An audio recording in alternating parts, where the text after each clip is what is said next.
প্রশ্ন বলছেন, আসসালামু আলাইকুম ওয়া রাহমাতুল্লাহ। আমার ভাই কিছুদিন হলো হেফ শেষ করেছে, আল্লাহ ভালো তৌফিক দান করুন। ওর বয়স 14+।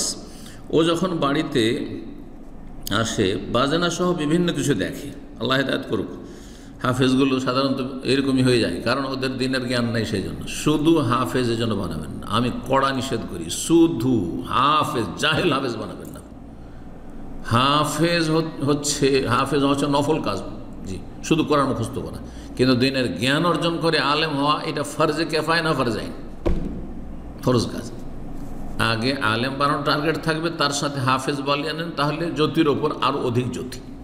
লাইট মোটামুটি চলে, এতটা লাইট আছে আমাদের যে হলে, এতে যদি আরও বেশি লাইটিং করে দেন, একবারে মানে চমক, হ্যাঁ উজ্জ্বল হয়ে আছে, সেটা নফল কাজ, ওই রকম বিষয়টি। তো আল্লাহ রাব্বুল আমলের তৌফিক দান করুন। বিভিন্ন গান বাজনা দেখতে থাকি, বারণ করলে আমার কথা শুনতে চাই না। অনেক সময় ঝগড়া বা ভুল বোঝাবুঝির সৃষ্টি হয় এবং আমার মনে হয় ভাই বোনের সম্পর্কে দূরত্ব বেড়ে যায়। এমতো অবস্থায় আমার করণীয় কি? আপনার করণীয় হচ্ছে বাবা মাকে দিয়ে শাসন করাবেন, লুকিয়ে রাখবেন না। বাবা মাকে বলবেন যে এরকম করছে এই হাফেজ ছেলে, আপনার গান বাজনা দেখছে, গান বাজনা শুনছে, জানিয়ে দেবেন। জি, নিজেকে গোপন রেখে যদি দেখা যায় ঝগড়া লাগাবে, তো নিজেকে গোপন রেখে জানতে দেবেন না, কিন্তু বাবা মা যাতে করে ওকে জানতে না দেয় যে আপনি তাকে জানিয়েছেন।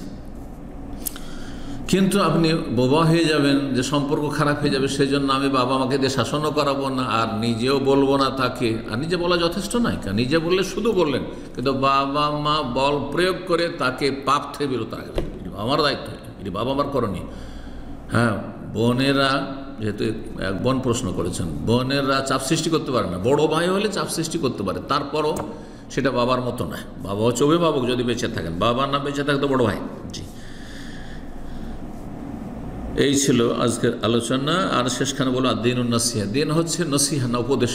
নিজে উপদেশ দেবেন, আর 2 নম্বর দায়িত্বশীলদেরকে পৌঁছে দেবেন, বাবা মাকে জানিয়ে দেবেন, বাবা মা না থাকলে বড় ভাইকে জানিয়ে দেবেন, যাতে করে এই ছোট ভাইকে শাসন করা সম্ভব হয়। এখানে আজকের প্রশ্ন উত্তর শেষ করছি। আল্লাহ যেন কবুল করেন, নেক আমলে তৌফিক দান করেন, উপকারী জ্ঞান দান করেন, ভুল ভ্রান্তি থেকে আল্লাহ রক্ষা করেন।